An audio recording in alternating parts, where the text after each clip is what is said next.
Bonjour messieurs, bonjour mesdames, bienvenue sur Zonar Télévision dans votre émission Zonar Tech présentée par ingénieur Alphonse Buragui. C'est pour nous un plaisir de recevoir aujourd'hui des grands de la ville de Goma, un architecte et un ingénieur civil qui vont devoir nous parler de l'impact de l'intelligence artificielle dans les deux domaines, le génie civil et l'architecture. Et là, je commence par un grand ingénieur de la ville de Goma, ingénieur Franklin, à qui je dis bonjour et bienvenue sur Zonar Télévision. Bonjour ingénieur Alphonse. Vous allez bien? Oui, ça va en tout cas. Oui, je rappelle que vous êtes ingénieur A0 en génie civil. Également, vous êtes ingénieur indépendant de la ville de Goma. Oui, c'est ça. Vous ne faites pas partie dans une entreprise de construction? L'entreprise est encore en construction. Ok. Oui, mais elle n'a pas encore vu le sommet pour être mis à l'audition du public, quoi. D'accord, merci beaucoup. Je me tourne vers l'architecte. Il est d'ailleurs l'habitué de cette émission. Bonjour architecte Gédéon. Bonjour ingénieur Alphonse. Le DG du cabinet d'architecte SMAG. Ça veut dire quoi déjà SMAG? Je dirais pas trop, je voulais pas utiliser trop le mot DG. Ah, ok. Plutôt rentrer dans le sens d'un cabinet d'architecte. Ok. Le cabinet d'architecte Ushiningalikiana Gédéon. Ok. Et qui travaille en parfaite harmonie avec SMAG, Service moderne d'architecture et de génie civil. Ah, d'accord. Ouais. Je rappelle également que vous êtes aussi enseignant d'université. Exactement. D'accord. Exactement. Voilà, aujourd'hui, ingénieur Franck et Archi Gédéo, nous allons essayer de parler à propos de ce sujet qui fait en tout cas débat partout dans le monde, mais aussi ici chez nous dans la ville de Goma. L'intelligence artificielle. Déjà, en génie civil, on peut voir cette nouvelle technologie également en architecture. La nouvelle technologie est là. Alors, je sais pas, je commence par ingénieur Franklin. Oui. Qu'est-ce que vous pensez de cette nouvelle technologie? C'était quoi? Comment vous avez accueilli cette nouvelle technologie dans votre domaine qui est le génie civil? Oui, dans notre domaine de génie civil, on a connu vraiment l'explosion de l'intelligence artificielle qui touche tous les secteurs du génie civil.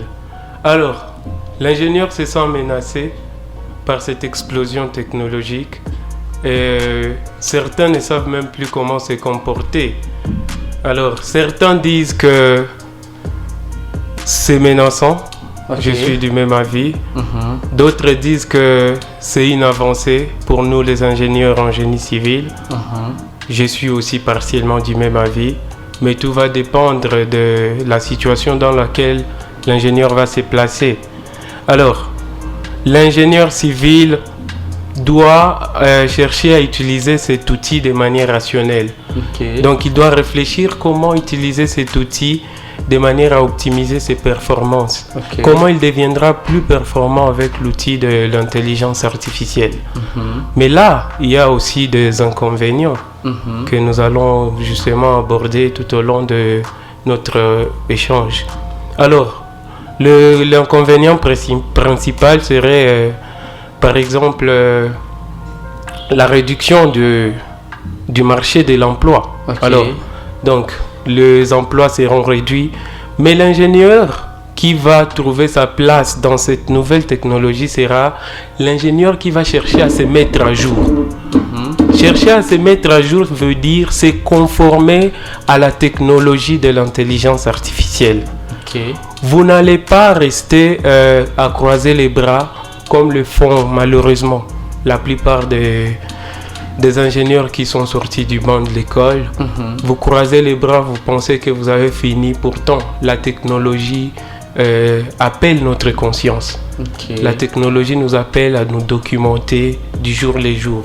La mise à jour, c'est très important pour cette nouvelle technologie. Alors, la mise à jour nous permettra de trouver notre place dans le domaine de l'intelligence artificielle en utilisant ça de manière rationnelle. Dégager les conclusions et essayer de comparer comparer ce que t'a donné l'intelligence artificielle, ça t'a généré, par exemple, un devis, ça t'a généré un cahier des charges. Alors, à toi, ingénieur, ça t'a par exemple généré même les notes des calculs basées sur le bâtiment que tu veux par exemple dimensionner. Alors c'est à toi ingénieur de savoir où sont les failles de cet outil et qu'est-ce que je dois améliorer par rapport aux failles que je viens de remarquer, puisque l'intelligence artificielle a aussi des défauts, parce que ça ne tient pas compte de nuances locales ainsi que des spécificités du milieu. Voilà.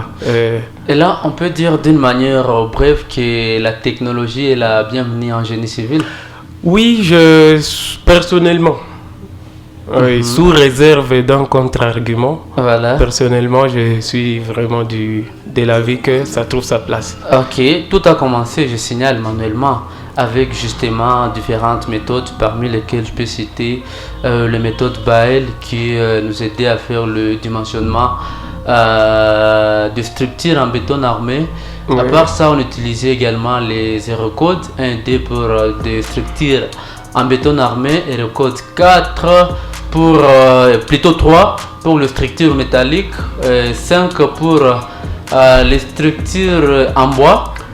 Après tout cela, on nous a amené aussi des logiciels de dimensionnement que vous connaissez très bien, Robot, c'est pas moi, BBS Conception, Fluid Flow. En tout cas, ils sont nombreux. Et aujourd'hui, maintenant, nous voyons l'intelligence artificielle. Quel impact dans le monde des génies civils? Voilà, très bonne question. Alors, l'utilisation de l'intelligence artificielle n'exclut pas l'utilisation des logiciels. Alors, l'intelligence artificielle a même été incorporée dans le logiciel. Et là, on parle de la technologie BIM. Alors, dans la technologie BIM, c'est possible d'utiliser les outils de l'intelligence artificielle, un peu comme le logiciel comme Revit. Dans le logiciel Revit, vous avez la possibilité d'utiliser l'intelligence artificielle et d'optimiser les résultats.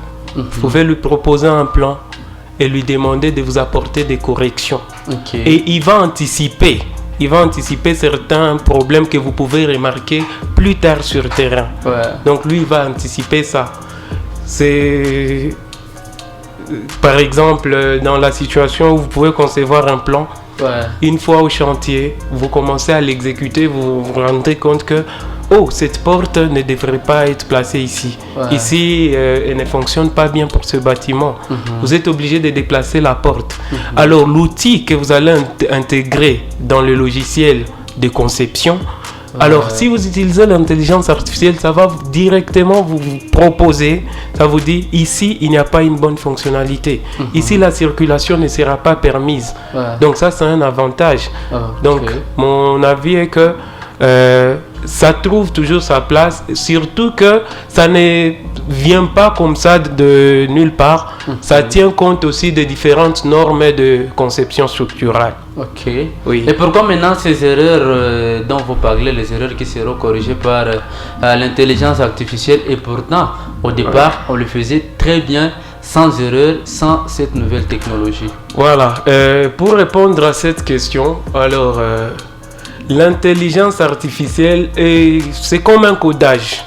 Alors, il y a certaines nuances locales qui ne sont pas tenues en compte.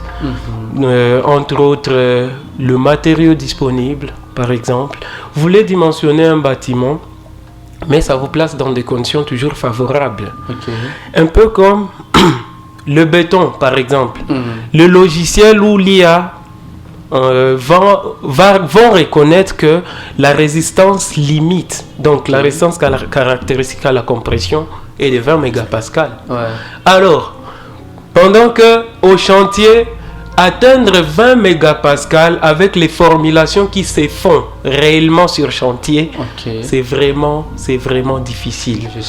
Voilà. Alors, toi, ingénieur civil, quand l'IA te génère des notes des calculs, un dimensionnement basé sur une résistance de 20 mégapascales que tu ne vas jamais atteindre sur chantier. C'est à toi, l'ingénieur, parce que tu le sais déjà, tu vas lui dire non, mon béton sera de maximum 10 mégapascales. Alors génère-moi les notes des calculs basées sur les 10 mégapascales.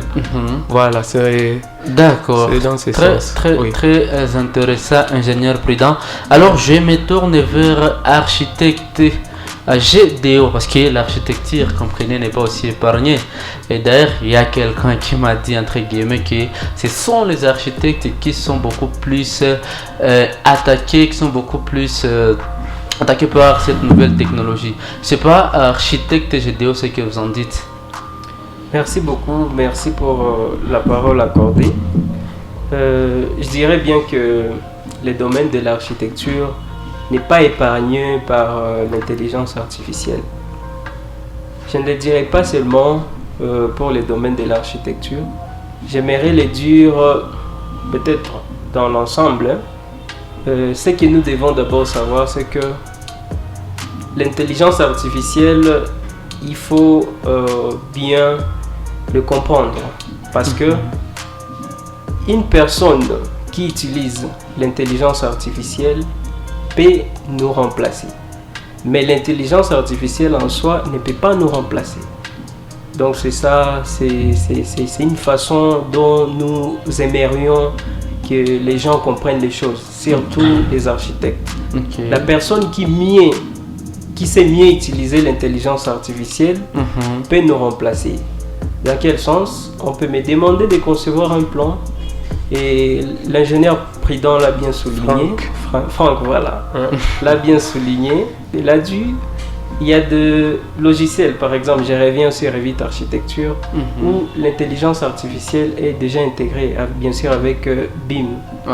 Et facilement, une personne qui sait déjà bien manier BIM, par exemple, et qui utilise Revit Architecture et qui intègre l'intelligence artificielle, même si vous avez la même conception, une même façon de voir les choses, quand lui va y ajouter l'intelligence artificielle, son projet sera beaucoup plus éclairé que votre projet.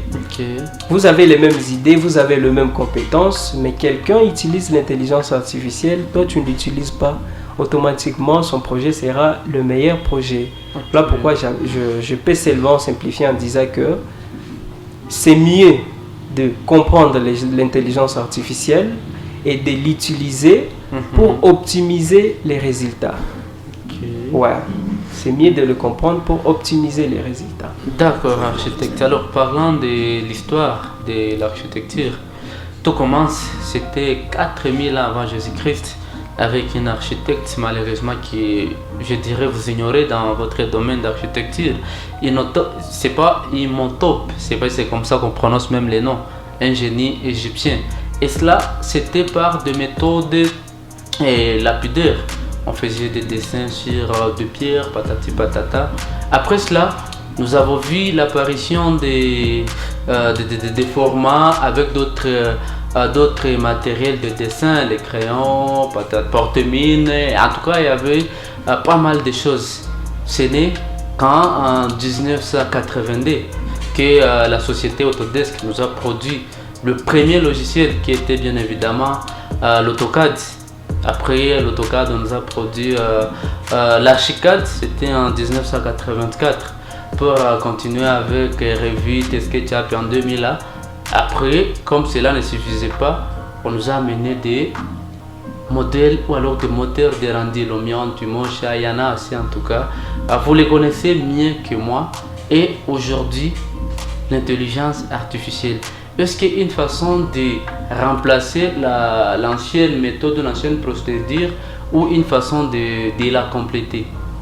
Je dirais bien que c'est une façon de la compléter.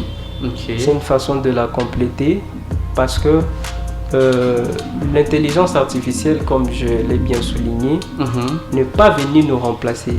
Parce que derrière chaque résultat de l'intelligence artificielle, il y a un homme, il y a quelqu'un qui y travaille.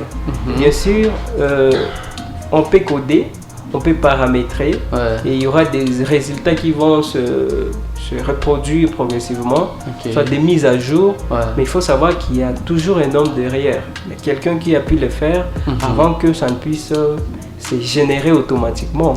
Et donc, ce qu'il faut comprendre, c'est que l'intelligence artificielle vient pour améliorer les secteurs. Sauf que je peux le dire, si on l'utilise mal, ça peut également détruire, parce que ça pousse à la paresse. On ne veut plus réfléchir, on veut seulement générer les données. On veut seulement générer des projets automatiquement. Et ces projets ne peuvent pas répondre aux besoins, par exemple, des clients. Si tu l'as directement généré avec l'intelligence artificielle, ça ne va pas répondre aux besoins du client, aux besoins de ce que toi, tu voulais réellement concevoir. Et logiquement, je peux le dire, par exemple, dans le domaine de l'architecture, peut-tu arriver qu'il y a des sujets que vous ne maîtrisez pas. Il y a des sujets que vous ne comprenez même pas. Il y a des concepts que vous n'avez jamais abordés. Alors, avec l'intelligence artificielle, ça peut vous ouvrir l'esprit, ça peut vous permettre de comprendre largement les sujets, par exemple. Et là, vous pouvez maintenant travailler avec beaucoup plus de clarté. Vous allez travailler avec beaucoup plus de clarté. Mais ce n'est pas que l'intelligence artificielle va vous produire les plans, va vous faire le rendu, va tout faire à votre place. Parce qu'il y a les inconvénients. Par exemple, il l'a bien souligné, par exemple les matériaux locaux que nous avons à Goma. Bon, bien sûr, tu vas donner beaucoup de détails à l'intelligence artificielle, mais ça ne va pas te produire quelque chose d'authentique, quelque chose de réaliste. Et donc là, il faut qu'il y ait cette touche-là d'homme, cette touche particulière qui va permettre à ce que les choses soient adaptées à ce dont nous avons réellement besoin. Et donc l'intelligence artificielle, c'est vraiment pour compléter et pas pour remplacer. D'accord. Très important, architecte. GDO, je me tourne encore vers ingénieur prudent. Je rappelle aussi que vous êtes enseignant d'université, ingénieur Franklin, vous êtes assistant à 2 universités. Je ne vais pas faire en tout cas la pub, comprenez. Alors, j'aimerais savoir quel est l'impact de l'intelligence artificielle sur l'éducation et la formation des futurs ingénieurs civils. L'impact de l'intelligence artificielle sur l'éducation et sur la formation des futurs ingénieurs civils. Bon, l'impact prend 2 volets. Donc un volet positif et un volet négatif. Voilà, le volet positif serait les gains de temps. À part les gains de temps, un travail de qualité. Oui, le rendement sera bon. En général, c'est ça. Mais alors, les côtés négatifs, ça veut dire... Ça, c'est pour les apprenants, pas pour nous les professionnels. Pour les apprenants, les étudiants. Pour les apprenants d'abord. Les futurs ingénieurs. Pour les futurs ingénieurs, là, il y a un danger. Il faut le souligner, c'est très important. Il y aurait un danger dans le sens où, comme il a souligné, si on est trop du côté de l'utilisation de l'intelligence artificielle sans vraiment comprendre les concepts de base, c'est un problème. Alors les étudiants, bien évidemment, sont penchés beaucoup plus vers la facilité. Banapenda facilité, dit-on. Alors, cette facilité-là, c'est ce que nous a amené l'intelligence artificielle. Alors l'étudiant qui va utiliser ça, quand est-ce qu'il saura comment interpréter les résultats s'il n'a pas compris les concepts de base? L'intelligence artificielle, on veut bien, il va tout générer. Mais est-ce qu'il va comprendre ce qui lui a été généré pour qu'il lui dise « Oh non, ici tu as peut-être loupé quelque chose, essaie de corriger, essayer d'améliorer le travail qu'il veut produire. » Et c'est ça le problème auquel sont confrontés les étudiants. Alors, pour ce qui concerne nous, alors les ingénieurs, déjà avec nos 6 ans au bac à l'université, alors on a le bagage qu'il faut pour attaquer cet outil, pour savoir comment utiliser cet outil. savoir comment dégager une conclusion finale sur base de résultats qui nous ont été donnés. Mais comme je l'ai spécifié bien avant dans mon introduction, on ne doit pas rester limité à l'intelligence artificielle. Il faut toujours rester à jour. Et rester à jour signifie comprendre l'évolution, comprendre ce qui se passe. S'il y a une nouvelle norme qui est sortie, comprendre l'utilisation de cette norme et quelles sont les prescriptions de cette norme par rapport au travail que vous voulez faire. Okay. Voilà, ça c'est alors, si je comprends très bien, donc vous dites que vous découragez l'utilisation de cette technologie par les apprenants, les étudiants, alors, et vous l'encouragez pour les professionnels. Ouais, en gros c'est ça. Pour les professionnels qui ont déjà compris les concepts de base, l'utilisation de l'intelligence artificielle va les aider à s'améliorer davantage, à avoir un rendement beaucoup plus élevé. Mais à une seule condition, qu'ils aient la culture de la mise à jour. D'accord. Oui, parce que c'est pas parce qu'ils ont fini que... Parce que l'ingénierie, c'est un domaine en pleine évolution. Alors, ils doivent se mettre à jour. Oui. Voilà, monsieur architecte Gédéon, quel conseil pouvez-vous donner aux apprenants, à vos étudiants qui se fient trop à l'intelligence artificielle? Déjà, dans le domaine de l'architecture, c'est trop grave. Je me souviens, on était en train de soutenir les étudiants. Et puis, bon, du coup, j'avais vu un étudiant qui avait produit un projet 100% IA. Voilà. 100% IA. Quand vous voyez même les perspectives, vous sentez que c'est de l'intelligence artificielle. Alors, quand on ne comprend pas l'intelligence artificielle étant premièrement enseignant, on risque de se faire avaler. On risque de se faire emporter avec tout ce que les étudiants vont nous amener. Vous allez penser que c'est l'étudiant qui a fourni cet effort. Et pourtant, il a juste dicté, il a juste donné ces données à l'intelligence artificielle. Et il y a l'intelligence artificielle qui va facilement générer peut-être les perspectives, peut-être le plan. Et l'étudiant va finir le travail. C'est dans ce sens, là on sent maintenant les côtés là paresse. Donc ça crée de la paresse dans cette culture là des étudiants. Donc l'étudiant ne veut plus travailler, il veut plutôt se fier juste à l'intelligence artificielle et produire quelque chose de rapide pour venir défendre, par exemple, surtout en architecture, là où c'est trop difficile de finir un projet, c'est trop compliqué.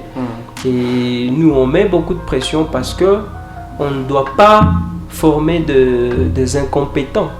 On doit former des gens qui sont compétitifs sur le marché et des gens qui réfléchissent avec le cerveau. Voilà pourquoi il y a des cours comme esquisse rapide. Ce sont des cours où tu dois produire quelque chose de fonctionnel dans moins de temps. Et ça, je peux dire, c'est l'intelligence artificielle intégrée dans le cerveau de l'architecte.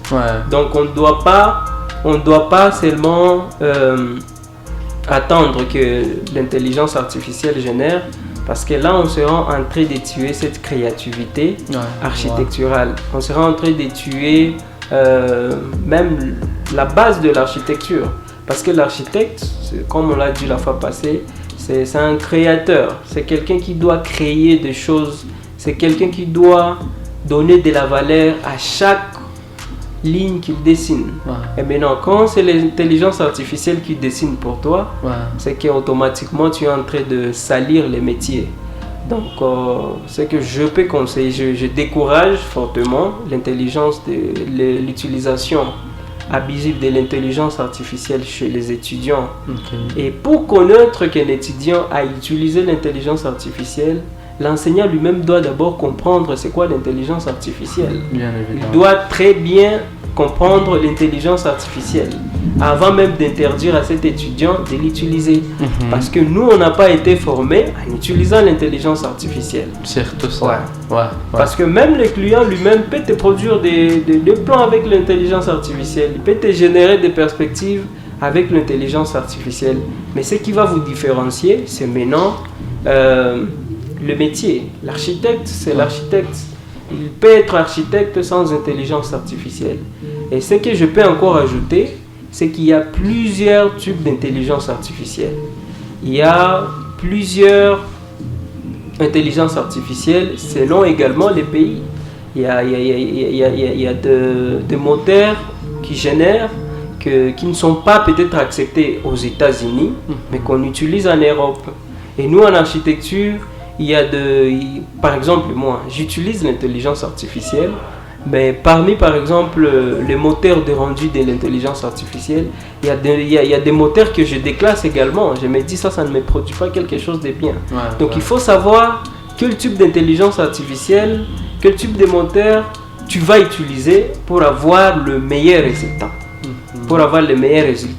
Maintenant, pour comprendre cela, aux étudiants, vous-même, l'enseignant doit d'abord maîtriser ces choses-là. On ne doit pas écouter l'intelligence artificielle, qu'il y a l'intelligence artificielle, vous vous en foutez. Non, il faut comprendre. Après avoir compris, maintenant vous pouvez savoir facilement celui-ci l'a utilisé, celui-ci ne l'a pas utilisé. Donc en gros, je décourage l'utilisation de l'intelligence artificielle aux étudiants en architecture. Il faut d'abord bien savoir utiliser son cerveau. Très important, monsieur l'architecte. Finissons quand même par ce dernier point, Saké va nous donner son avis, l'impact maintenant de cette technologie dans le monde professionnel. N'est-il pas un danger pour nous les architectes, pour nous les ingénieurs? Cette technologie ne représente pas en tout cas un danger? Moi je dirais que d'un côté oui, de notre côté non. En disant oui, intelligence artificielle comme un danger, c'est quand vous ne savez pas l'utiliser et que un client a une longueur d'avance par rapport à vous. Parce qu'il y a des clients qui te montrent, ils te montrent quelque chose, te disent produis-moi ça. Tu dois être capable de lui dire non, je peux te produire mieux que ça. Ok. Donc premièrement, on doit être performant sans l'intelligence artificielle. Parce que ce qui est sûr, l'intelligence artificielle ne peut pas tout vous produire. Il faut qu'il y ait cette touche d'homme là. Il faut qu'il y ait cette touche particulière là de l'architecte. L'inconvénient dans notre métier, je les vois quand on ne maîtrise pas très bien son domaine et quand ce qu'on peut te proposer avec l'intelligence artificielle vient barrer automatiquement ce que toi tu comprends. Là, c'est un danger. Mais quand ce qu'on te propose avec l'intelligence artificielle, tu peux proposer mieux que ça et y ajouter encore ta touche avec l'intelligence artificielle, là, on souhaite à l'intelligence artificielle la bienvenue dans notre domaine. Donc ce qui est là, on doit... C'est ce que je dis à la base. Donc il faut mieux comprendre pour mieux l'utiliser. Et quand on ne comprend pas l'intelligence artificielle, facilement, on peut se faire déclasser devant la personne qui la maîtrise très bien. Donc d'une manière brève, je crois que c'est ce que je peux dire. Merci beaucoup architecte Gédéon. Je me tourne vers Prida.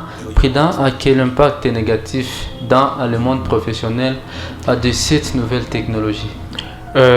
L'impact négatif serait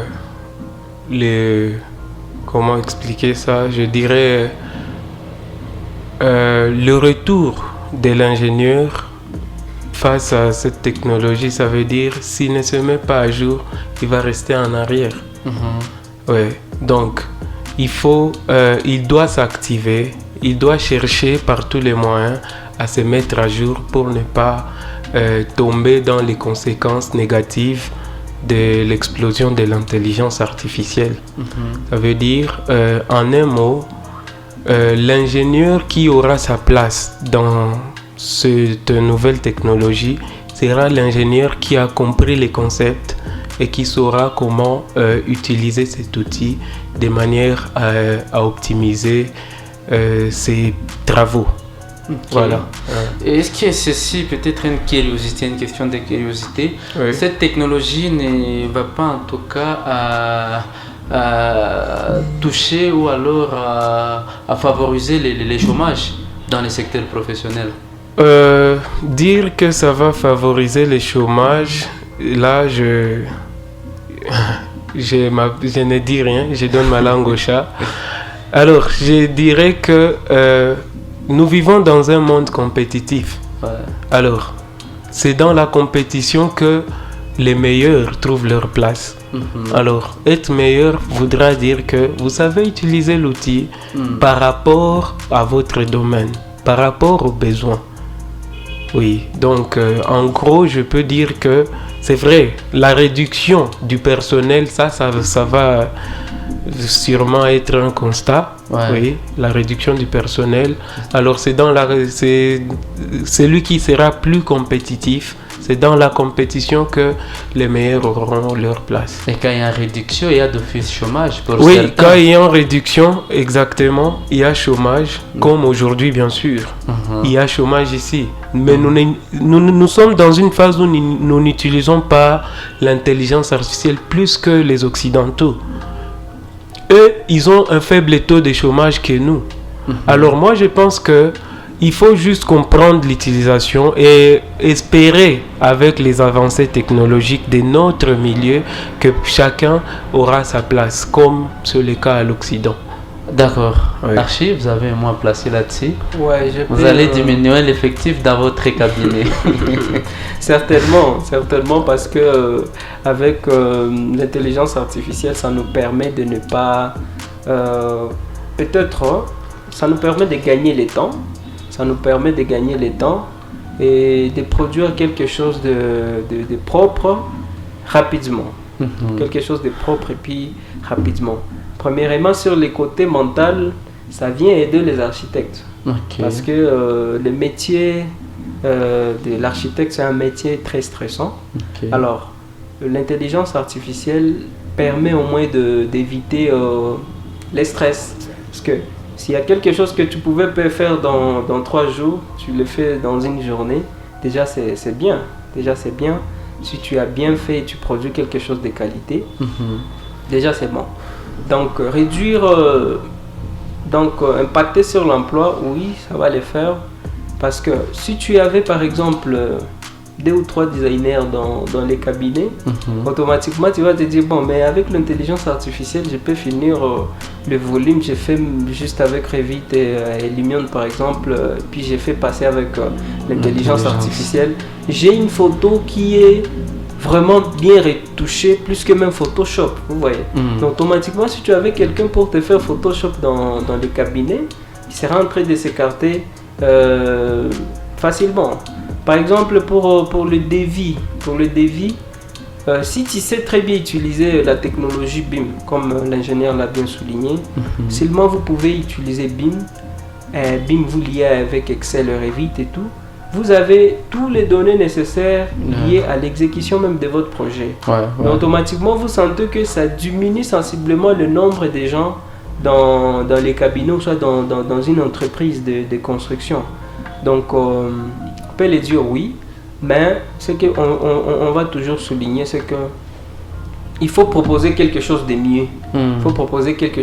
Si vous savez que l'intelligence artificielle peut vous effacer, faites de votre mieux pour bien maîtriser cet outil et proposer encore quelque chose de plus mieux. Et quand on va voir, parce que même quand Google est venu, on se disait, mais les gens ne vont plus réfléchir, les gens vont commencer seulement, les gens vont chaque fois télécharger des choses et remettre.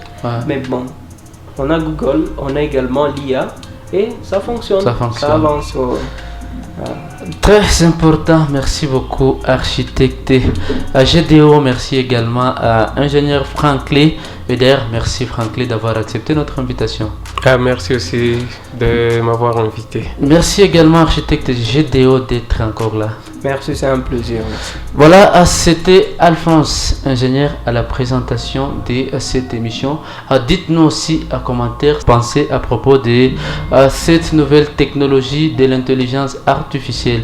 On se retrouve très prochainement pour un nouveau numéro.